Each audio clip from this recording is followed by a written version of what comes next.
we got two videos of Nikki Haley. And so the other day, the U.S. Ended up vetoing a Security Council resolution that was actually voted, was it 10-1, 11-1? The U.S. had to veto it. Here is the story of that, and then we'll talk about it. This is a video from Now This, and it basically outlines, there's two things that are relevant here. One is, I guess maybe three. One is obviously the United States position in terms of the Palestinian people. I mean, and it's quite obvious, the U.S. has lost its ability to be any type of good faith broker. Maybe they had lost it a long time ago, but certainly following the combination of moving the embassy to Jerusalem and its response to the Israeli government sniping at Palestinians. And, you know, I was talking to somebody over the weekend, like, I understand that every one of them except for two were members of Hamas. Well, I mean, so what?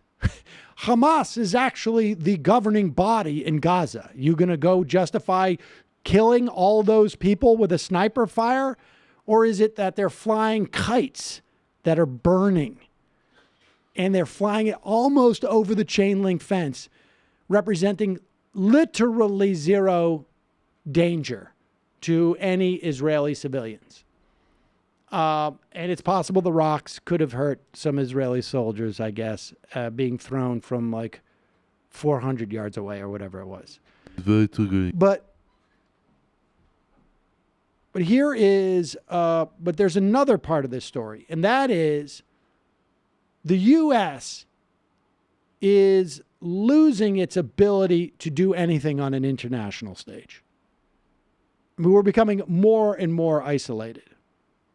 The other part of this story is that this is also, and, you know, speaking as someone who grew up feeling a very close affinity to the nation of Israel, I think Israel is on a suicide course. And part of that involves putting themselves in a position where they will be completely isolated by the international world, including the United States. I mean, we're maybe 10, 15 years out from that, where I think the Democratic Party will have basically left the building as far as it's concerned with this sort of knee-jerk support for Israel. And at that point, you're going to see a massive brain drain from Israel, in my estimation, and business draining from there. And they're going to be in big trouble because the people who are going to stay left, who are there, who are going to remain, are not going to even have the awareness that I think the Afrikaners did, frankly. But here is an example of Nikki Haley trying to get support for her alternate. There was a proposal that had been floated by Kuwait.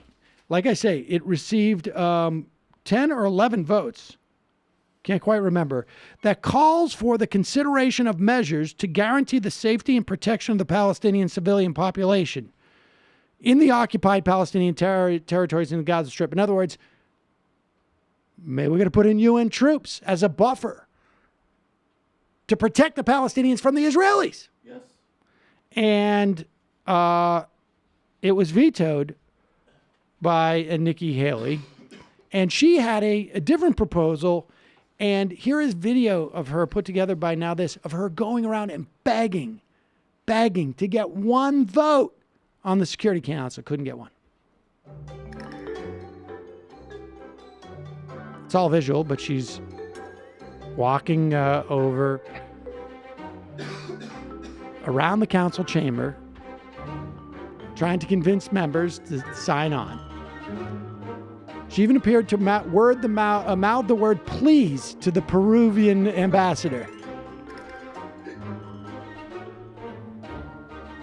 And she was trying to stifle the Kuwaiti one.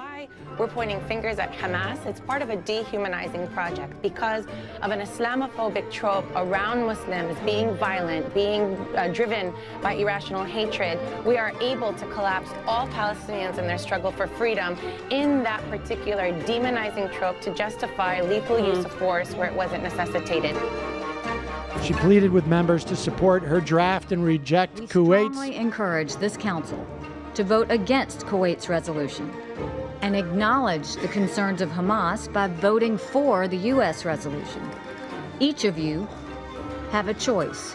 You either support Hamas or not. This vote will tell the story.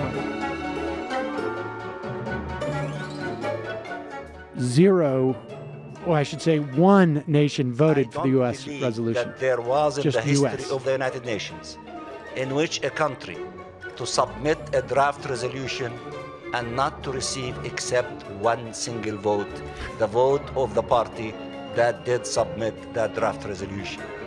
If that is not the epic of complete failure, I want you to tell me what is failure in the Security Council.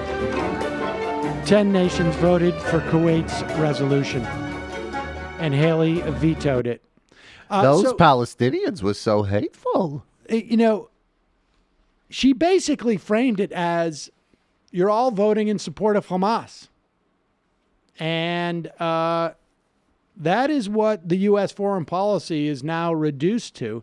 And here she is. When was this? Like the first 100 days. So this is about a year ago, right? A year plus ago. When was it? January 2017. Our goal with the administration is to show value at the UN.